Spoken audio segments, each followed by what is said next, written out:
السلام علیکم ورحمۃ اللہ وبرکاتہ۔ وعلیکم السلام ورحمۃ اللہ وبرکاتہ۔ کیسے ہیں آپ لوگ؟ الحمدللہ۔ آج تو بہت خوش ہوں کیونکہ خوشی منانے کا موقع بھی ہے۔ اللہ سبحانہ تعالیٰ کا شکر ہے کہ جس نے قرآن جیسی دولت آپ لوگوں کو دی ہے، اور وہ ہر چیز سے بہتر، وہ خیر مما یجمعون۔ تو ہم کچھ باتیں قرآن ہی کے حوالے سے کریں گے۔ نحمدہ ونصلی علی رسولہ الکریم، اما بعد، فاعوذ باللہ من الشیطان الرجیم، بسم اللہ الرحمن الرحیم، رب اشرح لی صدری ویسر لی امری واحلل عقدۃ من لسانی یفقہوا قولی۔ آج اس موقع پر میں آپ سب کو مبارکباد پیش کرتی ہوں، ان کو بھی جن کو اللہ سبحانہ تعالیٰ نے یہ سعادت بخشی کہ انہوں نے انتہائی محنت اور کوشش کے ساتھ اس قرآن پاک کو پڑھا، سمجھا، اس پر عمل کیا اور آج انہوں نے اس کو مکمل کر لیا۔ اگرچہ یہ سفر ساری زندگی جاری رہتا ہے، لیکن بہرحال یہ ایک اہم دن ہوتا ہے جس میں انسان ایک بار کم از کم زندگی میں پورے قرآن مجید کو اچھی طرح سمجھ کے اس کے معنی اور مفہوم کو جان لیتا ہے۔ اسی کے ساتھ ساتھ میں ان کے گھر والوں کو بھی مبارکباد پیش کرتی ہوں کہ جنہوں نے ان کو یہاں آ کر پڑھنے اور اپنی دوسری ذمہ داریوں سے وقت نکال کر یہاں اور گھر میں بھی محنت کرنے کی سہولت فراہم کی۔ اللہ تعالیٰ اس اجر میں ان کو بھی شریک کرے۔ پھر اسی طرح ان کی ٹیچر بہت مبارکباد کی مستحق ہیں کہ جنہوں نے پیار سے، محبت سے ان سب کو جوڑ کے رکھا اور انہیں قرآن مجید مکمل کروایا۔ اللہ تعالیٰ ان کی کوششوں کو بھی برکت عطا کرے اور ان کے لیے اس کو بہترین صدقہ جاریہ بنائے۔ جتنے مہمان آج کی اس مجلس میں شریک ہیں ان کے لیے بھی بہت دعائیں کہ انہوں نے آ کر ان لوگوں کی حوصلہ افزائی کی ہے۔ اللہ تعالیٰ سب کا آنا، یہاں بیٹھنا قبول فرمائے۔ حقیقت یہ ہے کہ یہ کتاب ایک مبارک کتاب ہے، برکتوں والی ہے۔ کتاب انزلناہ الیک مبارک۔ اور برکت کیا ہوتی ہے؟ کسی بھی چیز میں جب یہ برکت آتی ہے تو وہ چیز تھوڑی ہونے کے باوجود بھی بہت خیر و بھلائی کا باعث بنتی۔ عمر میں برکت کیا ہے کہ انسان کم سے کم زندگی میں بھی بہت بڑے بڑے کام کر جائے، اپنی آخرت بنا جائے، سنوار جائے، اس کو نیک کاموں کی توفیق ہو جائے۔ گھر کی برکت کیا ہوتی ہے کہ گھر میں جو افراد ہیں ان کو جو کچھ میسر ہے اس پہ وہ راضی ہیں، خوش ہیں، آپس کی محبتیں ہیں، اتفاق ہے، سلوک ہے۔ کسی کام میں برکت کیا ہوتی ہے کہ انسان اس میں جو محنت کرتا ہے اس کا وہ پھل بھی دیکھتا ہے۔ اور پھر زندگی میں وقت میں برکت یہ ہوتی ہے کہ انسان ایک کام کے بعد ایک نیک کام کرتا چلا جاتا ہے، اللہ تعالیٰ اس کو اس کی توفیق عطا فرماتا ہے۔ یعنی برکت کا لفظی معنی ہوتا ہے کسی چیز میں اضافہ، بڑھوتری۔ تو نیکیوں میں اگر اضافہ ہوتا جائے، نیک کاموں کا ایک کے بعد ایک موقع ملتا جائے، اللہ تعالیٰ دل میں خیال ڈالتا جائے اور ہمارے لیے راستے آسان ہوتے چلے جائیں، تو یہ دراصل اللہ کی نازل کردہ برکت ہے، ہم پر اس کی رحمت ہے، اس کی عنایت ہے۔ تو جب انسان کا تعلق قرآن مجید سے ہو جاتا ہے تو اس کی زندگی میں بھی برکت آتی ہے، اس کے کاموں میں بھی، وقت میں، اولاد میں، رزق میں، بہت سی چیزوں میں، اور انسان سے بہت سا شر دور ہو جاتا ہے۔ تو اس لیے ہم بہت خوش قسمت ہیں کہ ہم ایسے دور میں پیدا ہوئے ہیں کہ جس میں یہ قرآن مجید مکمل ایک کتابی شکل میں موجود ہے۔ اس کے پڑھنے والے اور اس کے پڑھانے والے بھی ہیں اور اس کو سمجھانے والے بھی ہیں، اور ہم ایک مسلمان ملک میں رہتے ہیں۔ یہ بہت بڑی اللہ سبحانہ تعالیٰ کی ہم سب پر عنایت ہے۔ ہم سب اردو زبان جانتے ہیں جس میں قرآن مجید کو بہت خوبصورت انداز میں پیش کیا گیا ہے، آسان کر کے۔ انگریزی میں دیکھیں، فارسی میں دیکھیں، باقی زبانوں میں بھی ہے، لیکن میں دیکھتی ہوں کہ جس طرح اردو زبان میں اس کی تفسیریں موجود ہیں اور جس طرح اس کی خدمت کی گئی ہے، اس پر بھی ہمیں اللہ کا شکر ادا کرنا چاہیے، کیونکہ اردو جو ہے یہ عربی زبان سے بہت قریب تر ہے، اور اردو پڑھنے جاننے والے ان کے لیے قرآن کے الفاظ کو، ترجمے کو یاد کرنا، اس کو پڑھنا، اس کو سمجھنا مشکل نہیں رہتا، کیونکہ وہ ریلیٹ کر لیتے ہیں فوراً۔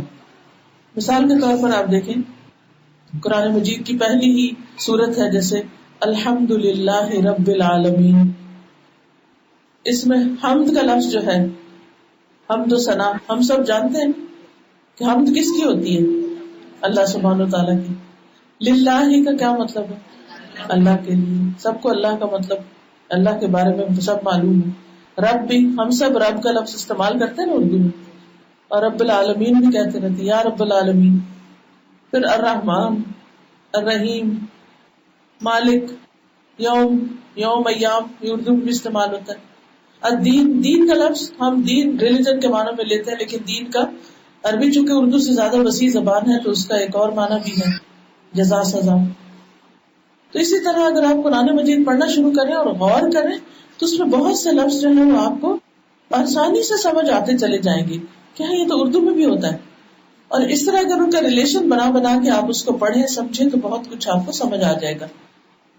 پھر اسی طرح یہ ہے کہ اللہ سبحانہ وتعالیٰ قرآن مجید میں بار بار فرماتے ہیں وَلَقَدْ يَسَّرْنَا الْقُرْآنَ لِلذِّكْرِ فَهَلْ مِن مُدَّكِرٍ، کہ ہم نے قرآن کو نصیحت حاصل کرنے کے لیے بہت آسان بنا دیا ہے، بہت آسان کر دیا ہے. فَهَلْ مِن مُدَّكِرٍ، ہے کوئی جو نصیحت حاصل کرے، جو اس سے سبق لے.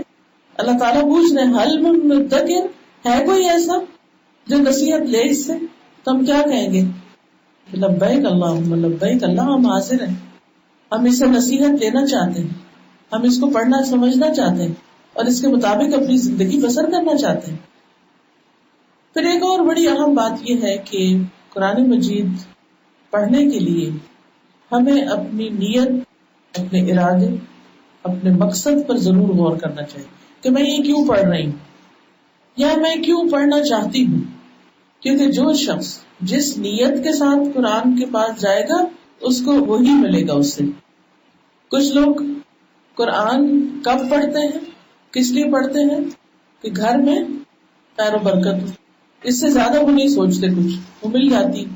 کچھ لوگ شفا کی نیت سے پڑھتے ہیں کہ ہمیں کوئی جن بھوت بگائے یا شفا حاصل، وہ بھی مل جاتی ہے الحمدللہ، کیونکہ خود قرآن کہتا ہے کہ وہ شفا لما فی الصدور، کہ یہ قرآن سینوں کی بیماریوں کے لیے شفا ہے.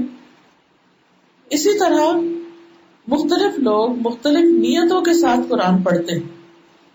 کوئی اس لیے پڑھتے ہیں کہ لوگ ہمیں کہیں واہ یہ قرآن پڑھا ہوا ہے، اس کی تلاوت بہت اچھی، اس کو تو حفظ بھی ہے، یہ تو ترجمہ بھی جانتا ہے، اس کو تو تفسیر بھی آتی ہے، لوگوں کو امپریس کرنے کے لیے.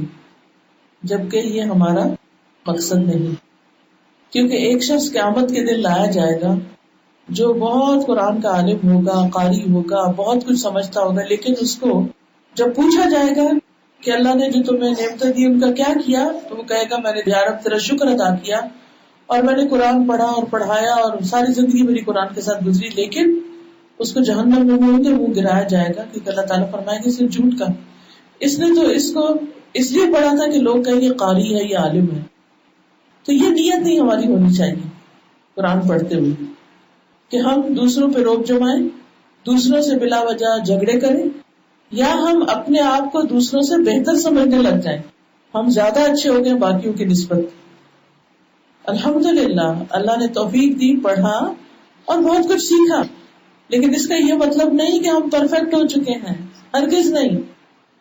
ہم انسان ہیں، ہمارے اندر کمزوریاں ہیں، ہمارے اندر بہت سی غلطیاں ہیں. یہ قرآن تزکیہ کرتا ہے، لیکن اس کے لیے مسلسل اس کے ساتھ تعلق جوڑے رکھنا پڑتا ہے. ایک دفعہ پڑھ کر ترجمہ تو یاد ہو سکتا ہے، کچھ سمجھ بھی آ سکتی ہے، لیکن قرآن تو ایسا علم ہے کہ جس میں انسان ساری زندگی بھی لگا دے تو حق ادا نہیں ہوتا. آپ نے قرآن مجید میں پڑھا ہوگا کہ اگر 7 سمندر سیاہی بن جائیں اور سارے درخت کلمے بن جائیں اور رب کے کلمات لکھے جائیں تو سیاہی ختم ہو جائے، قلم ختم ہو جائے، لیکن رب کی باتیں ختم نہ ہوں. اس میں اتنا کچھ ہے کہ اس کو جتنا ایکسپلور کرتے جائیں اتنی ہی زیادہ خوبصورتی اس کی نظر آنے لگتی. تو اس کی تو کوئی حد ہی نہیں، یعنی اوپر والی کوئی لمٹ نہیں کہ یہاں تک بس کافی ہے. آپ اس سے آگے جائیں، اس سے آگے جائیں، اس سے آگے جائیں، پڑھتے رہیں پڑھتے رہیں پڑھتے رہیں، اور جلدی نہ کریں اس میں کہ وہ کتنے سال لگیں گے، اتنے سال نہیں، میرے خیال میں تو نہیں کر سکتی اتنے سال. نہیں، کیا ہے، اس کو بس ایک پارٹ آف لائف بنا لیں کہ جب تک زندہ ہوں میں کچھ نہ کچھ سیکھتی رہوں، قرآن سے میرا تعلق ختم نہیں ہوگا. تو بات یہ کر رہی تھی میں کہ ہم اس کو پڑھیں تو کس نیت سے پڑھیں, کس ارادے سے پڑھیں, کیوں پڑھیں. اس میں سب سے پہلی بات یہ کہ جب ہم قرآن کھولیں, قرآن کلاس میں جائیں, کسی بھی وقت قرآن سے کوئی رابطہ کریں, تو سب سے پہلی نیت جو ہونی چاہیے وہ ہونی چاہیے طلب الہدایہ, ہدایت کی طلب. کیوں یہ نیت کیوں ہونی چاہیے؟ اس لیے کہ اللہ سبحانہ وتعالیٰ قرآن مجید میں فرماتے ہیں الف لام میم ذالک الکتاب لا ریب فیہ ھدی للمتقین. یہ کتاب کیا ہے؟ ہدایت ہے متقی لوگوں کے لیے.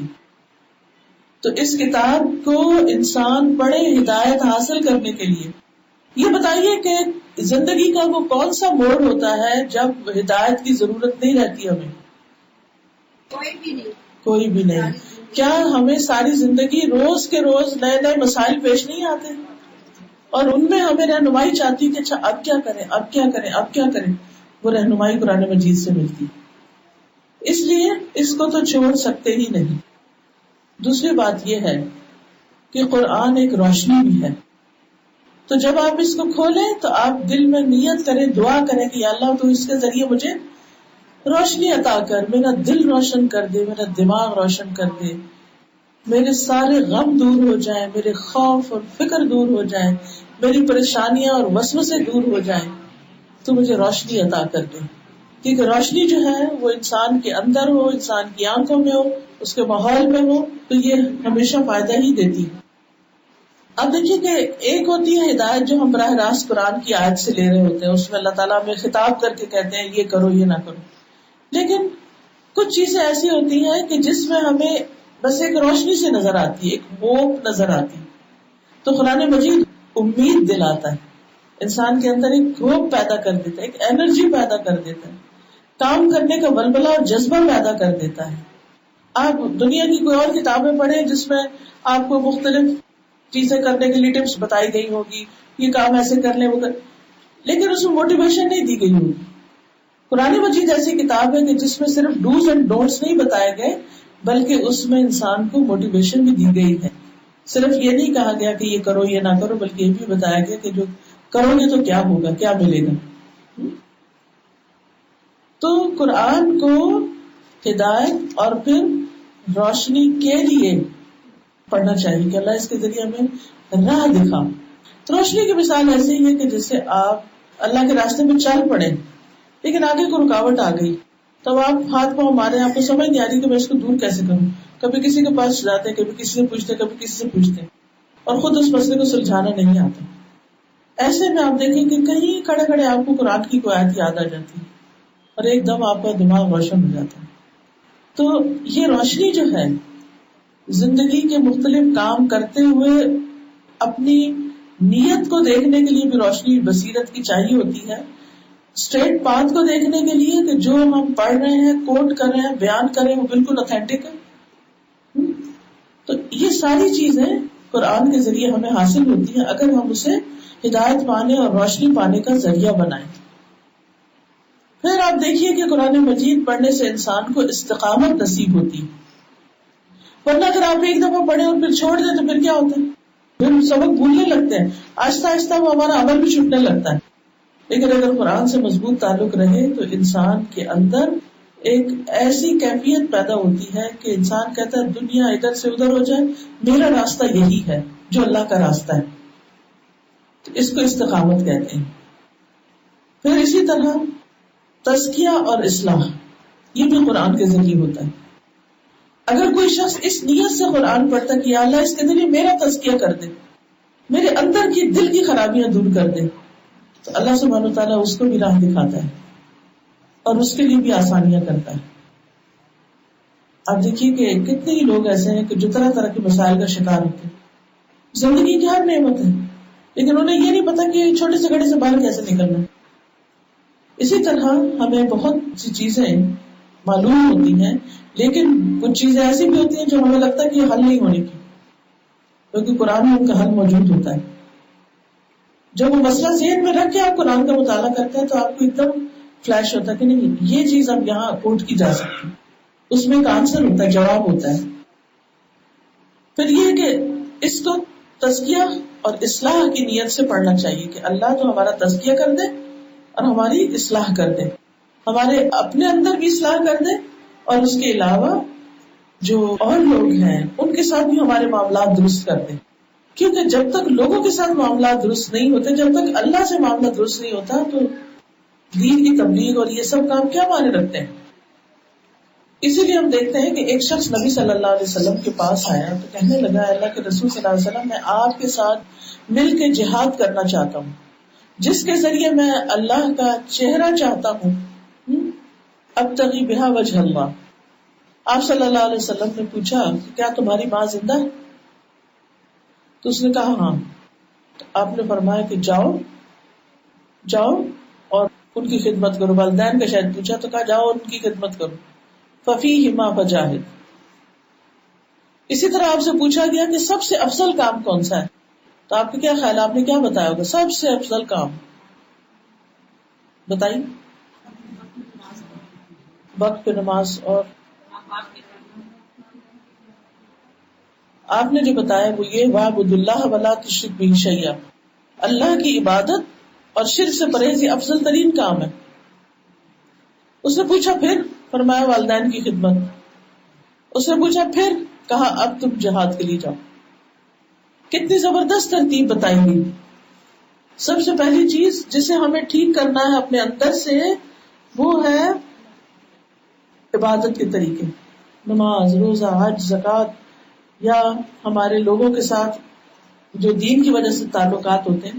اگر ان میں خرابی ہے، عبادت میں کمی ہے، تو پھر باقی کام کوئی اہمیت نہیں رکھتے. سب سے پہلے قیامت کے دن کس چیز کے بارے میں پوچھا جائے گا؟ نماز کے بارے میں. اور اگر ہماری نمازیں پوری نہیں تو کیا بنے گا؟ اگر ہیں لیکن وقت پہ نہیں پڑی ہوئی تو اس پر کیا ہوگا؟ اور اگر ہیں لیکن خشوع خضوع سے نہیں پڑی ہوئی، تو اللہ سبحانہ تعالیٰ سے دعا ہے کہ اللہ تعالیٰ ہمیں صحیح عبادت کی توفیق عطا فرمائے. دوسری چیز آپ نے فرمایا والدین کی خدمت، یعنی تعلقات کی بہتری. جو شخص گھر سے نکلتا لڑ جھگڑ کے، جس کو گھر کے کسی کام میں کوئی دلچسپی نہیں، اس نے بس قرآن پڑھنے کو اپنا ایک بہانہ بنا لیا ہے. اسے کچھ بھی کہا جاتا ہے وہ کہتے میں اصل میں قرآن پڑھوں، میرے پاس نہیں پڑھا. تو یہ نہیں ہونا چاہیے. اور تیسری چیز آپ نے فرمایا اچھا آپ جہاد پہ جاؤ. تو دین کا کام کرنے کے لیے گھر سے نکلنے سے پہلے دو کام کرنا لازم ہے، ایک اللہ کی عبادت اور دوسرے انسانوں سے تعلقات کی درستی. اگر یہ چیز نہیں تو آپ اللہ کے دین کے کام کا مذاق ہی بنا رہے ہیں، کیونکہ آپ اس کے خلاف چل رہے ہیں. تو یہ کتاب ہمارا تزکیہ بھی کرتی ہے اور ہمیں درست بناتی ہے. پھر اسی طرح شفا کی نیت سے بھی آپ اس کو پڑھ سکتے ہیں، کوئی ممانعت نہیں، کوئی گناہ نہیں، کوئی غلطی نہیں. یعنی یہ اللہ کا کلام ہے اور نبی صلی اللہ علیہ وسلم نے بھی اس کے بارے میں ہمیں یہی بتایا ہے. اور پھر جب ہم اپنی نیت اچھی کر لیتے ہیں تو پھر ہمیں یہ ساری چیزیں ملتی ہیں. ضروری نہیں کہ ایک مانگے اور دوسری نہ مانگے. اب کہ اللہ ہمیں ہدایت بھی دے، ہمارا تزکیہ بھی کر دے، ہمیں استقامت عطا فرما، ہمارے گھر والوں کو بھی ہمارے ساتھ قرآن پر عمل کرنے کی توفیق عطا فرما. وہ بھی اس کتاب کو اتنی ہی اہمیت ہے جتنی ہم سب کے دل میں ہے. تو یہ ہیں چند باتیں جو حامل قرآن کے اندر ہونی چاہیے، اور قرآن پڑھنے والے کو اس کی طرف بھرپور توجہ دینی چاہیے. کیونکہ بات یہ ہے کہ قرآن کا پڑھنا ضرور ایک مشقت والا کام ہے، لیکن اس کو پڑھنے کے بعد زیادہ بڑی ذمہ داری آ جاتی ہے. جب لوگ ہمیں عالم سمجھنے لگتے ہیں اور ہم سے مسئلے پوچھنے لگتے ہیں، تو اس لیے بہت ضروری ہے کہ ہم اپنے علم کو مزید پختہ کرتے رہیں اور مرتے دم تک ہم علم سے وابستہ رہیں، اور اللہ سبحانہ وتعالیٰ ہمیں اپنے مقرب بندوں میں شامل کریں. یہ چند باتیں آپ کے گوش گزار کرنی تھی. اب میں چاہوں گی کہ آپ کا کوئی سوال ہو یا کوئی بات ہو تو آپ کریں. یعنی میں آپ سے باتیں کرنا چاہتی ہوں، کچھ بھی کہنا چاہیں، کوئی بات کرنا چاہیں، کچھ پوچھنا چاہیں. جھجکے نہیں، میں آپ ہی کی طرح کی ایک انسان ہوں، میں تو آسمانی مخلوق نہیں. نہ ڈرنے کی ضرورت ہے، نہ جھجکنے کی ضرورت ہے. سوال ہے، عورت اور مرد کی نماز میں کیا فرق ہے؟ دیکھیے نماز کا طریقہ جب نبی صلی اللہ علیہ وسلم نے ہمیں بتایا تو آپ نے کہیں بھی الگ الگ کر کے نہیں بتایا، سب کو ایک ہی نماز سکھائی تھی. صرف یہ ہے کہ عورت کو گھر کے اندر والے حصے میں پڑھنا چاہیے، پورا بدن ڈھانک کے پڑھنا چاہیے، ٹخنے ننگے نہیں ہونے چاہیے، تنگ پجامے نہیں ہونے چاہیے، باریک کپڑے نہیں ہونے چاہیے. پھر اسی طرح یہ کہ دوپٹہ صحیح ہونا چاہیے، بازو ننگے نہیں ہونے چاہیے. تو یہ عورت کے لیے خاص پابندیاں ہیں. باقی یہ ہے کہ نماز میں سورۃ فاتحہ بھی وہی ہے، رکوع بھی وہی ہے، سجدہ بھی وہی، سب ایک جیسی چیزیں. ٹھیک ہے. اور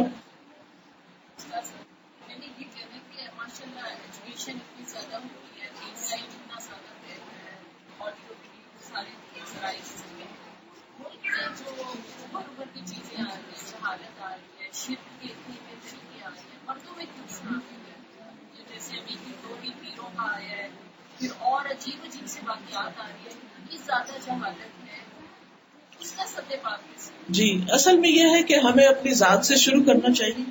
جیسے ابھی میں نے حدیث سنائی نا کہ آپ سے پوچھا کہ افضل کام کون سا ہے، آپ نے عبادت کو بتایا. ایک اور جگہ پر آتا ہے الصلاۃ لوقتہا. اگر ہم لوگوں کو نماز ہی کا پابند کر دیں نا تو بہت سی خرابیاں دور ہو جائیں. لیکن یہ تربیت شروع کہاں سے ہوتی ہے؟ باہر تو نکل کے بعد میں سب لوگ کام کرتے ہیں نا، شروع کدھر سے ہوئی؟ گھر سے. اور گھر کی مالکہ کون ہے؟ عورت. اگر میں اور آپ اپنا فریضہ ادا کریں، بچوں کی صحیح تربیت کریں، تو یہ بچے جب باہر سوسائٹی میں جائیں گے تو انشاءاللہ خیر آئے گی. باہر جو کراؤڈ نظر آتے ہیں وہ گھروں سے نکل کے جاتے ہیں. تو اصل گھر میں تربیت کی کمی ہے. وہ کیوں کمی ہے؟ کیونکہ عورت کو بعض اوقات تعلیم دی بھی جاتی تو بڑی بڑی ڈگریاں کروا دی جاتی ہیں، مگر دین کا علم نہیں دیا جاتا. اگر دین کا علم دیا جائے تو تربیت نہیں کی جاتی، اور اگر تربیت کی بھی جائے تو اس کو یہ نہیں سکھایا جاتا کہ اس نے آگے اپنے بچوں کی کیسے تربیت کرنی، ان کے ساتھ کیا حوصلہ برتنا ہے، ان کو کیا سکھانا ہے، کیسے کرنا ہے. جتنے بڑے بڑے ائمہ کرام دنیا میں مسلمانوں کے گزرے ہیں، ان سب کے پیچھے ان کی ماؤں کا ہاتھ تھا. مائیں تھی جو انہوں نے ان کو بنایا. آج یہ سب کچھ جو ہو رہا ہے اس کے پیچھے بھی ہم دیکھتے ہیں کہ اگر ماں کے پاس صحیح علم ہوتا اور بچے کو گھٹی میں ڈالتی، باقی ہدایت تو اللہ ہی دیتا، لیکن اپنی طرف سے جو کوشش ہوتی تو اتنا بگاڑ نہ ہوتا. یہ جو جہالت کے انبار لگے ہوئے یہ بھی اسی وجہ سے ہے کہ عورت جو ہے وہ دین کی تعلیم سے دور ہے، اور جو دین کی تعلیم میں آئی بھی وہ زیادہ فکر کرنے لگی اپنے پیپروں کی اور بچوں کو بھول گئی. اس میں بھی بیلنس کرنے کی ضرورت ہے. اپنی فکر بھی کریں لیکن ساتھ بچوں کو چھوڑے نہیں، ان کو ساتھ لے کر چلیں. تو انشاءاللہ اگر خواتین اپنی ذمہ داری صحیح طور پر ادا کرنے لگے، گھروں کے اندر آپ اپنی ذمہ داری ادا کرنے لگے اپنے بچوں کی دینی تعلیم اور تربیت کی، تو انشاءاللہ بہت کچھ فرق پڑ سکتا ہے. آپ دیکھیں امام بخاری کے پیچھے کس کا ہاتھ تھا؟ ماں کا ہاتھ تھا. ماں کی دعائیں تھی کہ ان کی نگاہ لوٹ آئی. امام شافعی کو علم کے لیے بھیجنے والی، قربانی کرنے والی، اپنا سب کچھ بیچ کے ساتھ دینے والی کون تھی؟ ان کی ماں تھی. اسی طرح اور بھی بہت سارے ہم اسکالرز کے نام پڑھتے ہیں کہ جن کو موٹیویٹ ان کی مدرز نے ہی کیا اور انہوں نے ہی آگے بڑھایا. تو انشاءاللہ تعالی اگر آپ لوگوں کے اندر یہ بات آ گئی کہ شرک کیا ہے، بدعت کیا ہے، دین کیا ہے، اخلاق کیا ہے، ادب کیا ہے، اور گھر میں آپ نے تربیت کی تو اس سے انشاءاللہ اچھے نتائج آئیں گے. اور میں یہ پوچھنا چاہتی ہوں کہ فجر کی نماز میں شیطان اتنا حاوی ہو جاتا ہے کہ نماز نہیں پڑھی جاتی، تو اس بات قبر کا بھی بہت خیال آتا ہے کہ نماز نہیں ادا کی، لیکن شیطان جو ہے وہ اٹھنے نہیں دیتا اور نماز رہ جاتی ہے، تو اس کے لیے کیا کرے؟ اور دوسرا یہ کہ کیا ہاف بازو میں نماز ہاتھ بازو میں نماز نہیں ہوتی. سوال ان کا میں دہراتی ہوں پھر جواب دیتی ہوں تاکہ آپ سب کو فائدہ ہو. ان کا سوال یہ ہے کہ نماز فجر میں جو سستی ہو جاتی ہے، نماز فجر میں جو سستی ہو جاتی ہے اس کا کیا علاج ہے؟ یا فجر کے وقت سوئے رہتے ہیں، اٹھتے نہیں، یا تو جان بوجھ کے نہیں اٹھتے، یا یہ کہ آنکھیں نہیں کھلتی. تو اس مشکل کا حل کیا ہے؟ اس مشکل میں بہت سے مسلمان مبتلا ہیں اور وہ دن کا آغاز ہی اللہ کی نافرمانی سے کرتے ہیں. گھروں میں برکت کہاں سے آئے؟ کیا شیاطین سارے حملہ نہ کریں؟ یہ جو اتنے مسائل بڑھتے جا رہے ہیں، جادو کے، اس کی وجہ کیا ہے؟ اس کی وجہ یہ ہے کہ دن کا آغاز جو ہے اس میں ہم سب سے پہلے اللہ کی نافرمانی کرتے اور اپنا فرض ادا نہیں کرتے. پھر اس میں آپ دیکھیے کہ جب فجر کے لیے نہیں اٹھتے تو اذکار بھی نہیں پڑھتے، حفاظت کی دعائیں نہیں پڑھتے، تو پروٹیکشن ہی نہیں ہوتی، اور پھر ہر شر جو ہے وہ اٹیک کر جاتا ہے، حملہ کر جاتا ہے. تو اس میں سب سے پہلی بات تو یہ کہ ہمیں اس کے لیے سچی نیت کی ضرورت ہے کہ ہم نے پڑھنی ہے، پھر اللہ سے مدد مانگنی، پھر کچھ عملی طریقے اختیار کرنے. عملی طریقوں میں اس کا ایک سائنٹیفک پہلو ہے اور ایک پریکٹیکل پہلو ہے، عملی پہلو ہے. جو علمی یا سائنٹیفک پہلو ہے وہ یہ ہے کہ ہمیں سب سے پہلے یہ جاننے کی ضرورت ہے کہ صبح تاخیر سے ہم کیوں اٹھتے ہیں. وجہ بتائیے. کیونکہ ہم رات دیر سے سوتے ہیں. جب دیر سے سوتے ہیں تو صبح کیسے اٹھیں گے؟ اور آپ کو معلوم ہے کہ رات 11 بجے سے 3 بجے تک کی نیند کے جو ٹائم ہے یہ اتنا بہترین ہے کہ اگر کوئی اس ٹائم کی پابندی کر لے تو اس کی ساری تھکاوٹ دور ہو جائے گی. اور اس وقت تک سونے کے لیے یہ نہیں کہ آپ 11 بجے لائٹ آف کریں، اس سے پہلے آپ آف کریں اور پھر آپ روزانہ سونے کا ٹائم مقرر کریں. کیونکہ اگر سونے کا ٹائم مقرر نہیں ہوتا نا تو پھر بستر میں لیٹ بھی جائے نا تو نیند نہیں آ رہی ہوتی، اس سے بہت سا وقت ضائع ہو جاتا ہے. پھر اسی طرح اس نماز کا علمی پہلو کیا ہے کہ اس کا ثواب جانیں. حدیث میں آتا ہے کہ فجر کی نماز میں رات اور دن کے فرشتے اکٹھے ہوتے ہیں اور جب وہ اللہ تعالیٰ کے پاس پہنچتے ہیں تو اللہ تعالیٰ ان سے پوچھتے ہیں تم نے میرے بندوں کو کس حال میں پایا. وہ کیا گواہی دیتے ہیں؟ جب ہم ان کے پاس گئے تھے تو وہ نماز پڑھ رہے تھے اور جب ہم وہاں سے نکلے تو وہ نماز پڑھ رہے تھے. کیا ہمارے حق میں فرشتے گواہی دیں گے؟ اگر ہم سوئے ہوئے تھے وہ جا کے کیا بتائیں گے کہ جب تم گئے تھے تو وہ کیا کر رہے تھے؟ سو رہے تھے. اور جب تم آئے تو کیا کر رہے تھے؟ یا دنیا کے کام. یا پھر آفٹرنون میں لوگ رات دیر تک جاگتے ہیں، صبح جلدی جلدی آفس جاتے ہیں، واپس آ کے پھر سو جاتے ہیں، اثر بھی جاتی اور پھر رات جاگتے ہیں دیر تک. یعنی جو رات جاگتے ہیں نا وہ پھر اس ٹائم کو سونے میں گزارتے، کچھ صبح تو نہیں سو سکتے زیادہ کیونکہ انہیں کام پہ جانا ہوتا ہے. اب تو خیر دکانوں والے تو دکانیں ہی دیر سے کھولتے ہیں، سو سلا کے جاتے ہیں، لیکن باقی لوگ جن کو آفیسز وغیرہ میں جانا ہوتا ہے پھر جو ہی گھر آتے ہیں پھر سو جاتے ہیں. تو فرشتوں کے آنے کے وقت بھی سو رہے ہیں، جانے کے وقت بھی سو رہے ہیں. سوچیے اللہ کے یہاں کیا گواہی ہوگی. پھر اسی طرح آپ دیکھیے کہ قرآن مجید میں آتا ہے ان قرآن الفجر کان مشہودا، کہ فجر کا قرآن پڑھنا جو ہے وہ حاضر کیا گیا ہے، یعنی اس وقت فرشتے حاضر ہوتے ہیں. اب اگر آپ سو رہے ہیں تو رحمت کے فرشتے آپ کے اوپر آ کے سایہ کریں گے؟ نہیں. پھر اسی طرح حدیث میں آتا ہے کہ فجر کی 2 رکعتیں اس دنیا اور اس کی ساری دولتوں سے بہتر ہیں. فجر کی 2 رکعتیں دنیا اور دنیا کی ساری دولت سے بہتر ہیں. اب دیکھیے کہ دنیا کی دولت ہر ایک کی اٹریکشن ہے، اس میں کوئی بھی یہ نہیں کہتا مجھے نہیں شوق دولت کا. کسی کو بھی مل جائے تو انکار تھوڑی کرتا ہے. اور کبھی وہ جذبات میں آ کے کسی کو دے بیٹھے نا، اس کے بعد وہ کہتا کہ ہائے وہ میں نے کیوں نکال دیا ہاتھ سے. کل ہی مجھے کسی کا فون آیا اور بہت ہی پریشان تھی اپنے بچوں کے بارے میں. کہتے ہمارے والد کی ڈیتھ ہوئی اور انہوں نے کافی بڑی پراپرٹی چھوڑی. ایک گھر ہے جس کی قیمت تقریباً 15 کروڑ روپے. کہتے جب والد فوت ہوئے تو ہم سب بہت جذباتی تھے. تو کہتی میں نے ہی اپنی سب بہن بھائیوں سے کہا کہ دیکھو ایک ہمارا بھائی ہے اور تم لوگ سارے اس کے حق میں بھی ڈرا کر لو اپنا حصہ، اس کو دے دو. اس وقت جذبات میں سب نے کہا ہاں ٹھیک ہے ہم بھائی کو دیتے ہیں.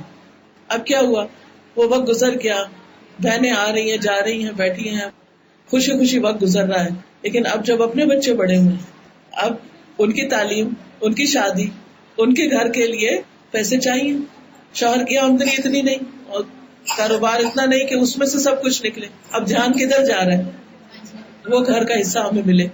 اگر وہ مل جائے تو ہمارا کچھ چھوٹا موٹا ٹھکانا بن جائے.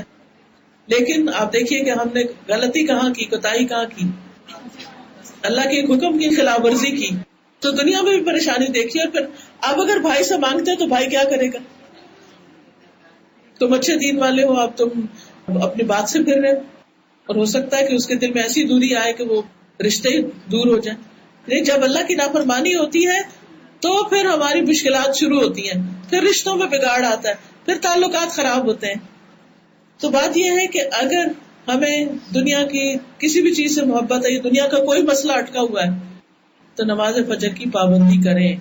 یہ دنیا اور اس دنیا کی ساری دولتوں سے بہتر. پھر جس نے نماز عشاء اور نماز فجر جماعت سے پڑھ لی اس کا اجر اتنا ہے گویا ساری رات اس نے تہجد پڑھے قیام کیا، اتنا اجر و ثواب ہے. لیکن اگر کوئی عشاء تو پڑھ آتا ہے اور فجر نہیں پڑھتا تو وہ تو مارا گیا نا ثواب اس کا. پھر اسی طرح آپ نے یہ بھی فرمایا کہ جس نے 2 ٹھنڈی نمازیں پڑھی، فجر اور عصر کی مراد ہے، وہ جنت میں داخل ہو گیا. پھر فرمایا کہ جو فجر کی نماز پڑھ لیتا ہے وہ اللہ کی ذمے یعنی اللہ کی حفاظت میں آ جاتا ہے، اللہ کے ذمے آ جاتا ہے وہ بندہ. پھر اسی طرح آپ نے فرمایا کہ وہ آدمی ہرگز نار جہنم میں داخل نہیں ہوگا جس نے سورج طلوع ہونے سے پہلے فجر اور سورج غروب ہونے سے پہلے عصر پڑھی. یہ 2 نمازوں کی پابندی کرنے والا جہنم میں نہیں جائے گا. اور دوسری چیز جو پریکٹیکل میں نے آپ کو بتائی ہے وہ یہ ہے کہ رات جلدی سوئیں، ساری رات جاگنے سے اجتناب کریں، اللہ سے دعا کریں، دعا کر کے سوئیں کہ اللہ تعالیٰ آپ نے مجھے اس وقت اٹھا دے، اور آپ دیکھیں گے آپ اٹھ جائیں گے انشاءاللہ. سوتے وقت پختہ ارادہ اور نیت کریں کہ میں نے اٹھنا ہی اٹھنا ہے. پھر اسی طرح الارم لگا کے رکھیں اٹھنے کے لیے، اگر 1 سے نہیں اٹھتے 2 لگا لیں.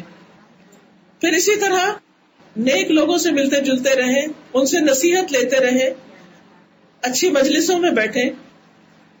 پھر جب آپ صبح اٹھیں آنکھ کھلے تو اٹھتے ہی آپ نبی صلی اللہ علیہ وسلم کی سنت پر عمل کریں کہ اپنے ہاتھوں کو اپنے آنکھوں پہ پھیر کے نیند پہنچے، اٹھنے کی دعا پڑھیں تو اس سے وہ گانٹھ کھل جائے گی جو شیطان نے لگائی ہوئی ہے رات کو کہ اٹھنے نہیں دینا اس کو. اسی طرح کچھ ہمارے گناہ ہوتے ہیں جو ہماری نیکیوں میں رکاوٹ بن جاتے ہیں، مثلا حرام کھانا، دوسروں کا حق مارنا، غیبت کرنا، چغلی کرنا، فحش چیزیں دیکھنا، حرام کام کرنا. پھر اسی طرح خراب ویب سائٹس اور جو انٹرنیٹ پہ جو کوئی گندگی ہے اس کو بیٹھ کے انجوائے کرتے رہنا. یہ ساری چیزیں دل کے اوپر ایک پردہ ڈال دیتی ہیں اور انسان کو غافل کر دیتی ہیں، اور سب سے پہلے تو انسان پھر نماز سے غافل ہوتا ہے، اور غفلت میں نیند جو ہے اور اضافہ کرتی ہے. اور اس طرح دن کا آغاز اللہ کی ناراضگی سے کر کے ہم یہ سمجھتے ہیں کہ ہم شاید بہت اچھے کام کر رہے ہیں. تو اللہ سبحانہ وتعالیٰ سے دعا بھی ہے اور توفیق بھی مانگتے ہیں کہ اللہ ہمیں بہترین طریقے سے نمازوں کی توفیق عطا فرمائے. جی ہاں، رات کے اذکار بھی پڑھ کر سوئیں، تسبیحات فاطمہ پڑھ کر سوئیں تاکہ آپ کی ساری تھکاوٹ اتر جائے اور جب آپ صبح اٹھیں تو فریش اٹھیں. سوال ہے کہ جب عید والے دن ہم اگر کھلے میدان میں نماز پڑھ نہ ملے جگہ کوئی موسم کی خرابی کی وجہ سے مسجد کے اندر نماز پڑھی جائے گی تو کیا وہاں جا کے ہم تحیت المسجد کے 2 نوافل پڑھ سکتے ہیں؟ نہیں، آپ عید سے پہلے کوئی بھی نفل نہیں پڑھنے چاہیے. جی چھوٹی سی بات، ہم اس کے لیے دعا کریں، اور اگر کوئی ایسے لوگ ہیں جو اس ظلم کو روک سکتے تو ان کو اپروچ کریں، کیونکہ ایز این انڈیویجول تو ہم کچھ نہیں کر سکتے، لیکن if we know some one کہ جو اس میں کوئی بھی رول پلے کر سکتا ہے تو اس کو جا کر نصیحت کریں، موٹیویٹ کریں تاکہ وہ آگے بڑھے. ٹھیک ہے. سبحانک اللہم وبحمدک اشہد ان لا الہ الا انت استغفرک واتوب الیک. السلام علیکم ورحمۃ اللہ وبرکاتہ.